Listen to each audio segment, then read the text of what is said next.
Hi friends, तर आज जायचं होतं ड्रेसिंग चेंज करायला, तर त्याच्या आधी नाश्ता वगैरे करून घेतला. आता हा नाश्ता करताना डिलिव्हरीची आठवण आली, कारण टाक्यांसाठी अंडी खाणं गरजेचं आहे. त्यानंतर मम्मीने आणलेल्या शेवळ्या, त्याचा आज भात केला होता, तर तोच खाल्ला. ईशांकाला खूप जास्त आवडला. आजही ईशांकाला मम्मीकडे ठेवून आम्ही दोघंच निघालेलो, कारण लगेच रिटर्न यायचं होतं. टाके वगैरे व्यवस्थित आहेत, पण अजून काही काढले नाहीत, कोरडे झाले नाहीत. ड्रेसिंग फक्त चेंज केले आणि रिटर्न येताना ईशांकासाठी खाऊ घेतला.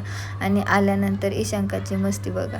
चिवचिव ये भूर उडून जा, चिवचिव ये चारा खा, पाणी पी, भूर दिशी उडून जा. चिवचिव ये चारा खा, पाणी पी, भूर दिशी उडून जा. ईशांकाला घेऊन जा. नको ना, नको ना. बोलो चिवला, चिवला बोलो.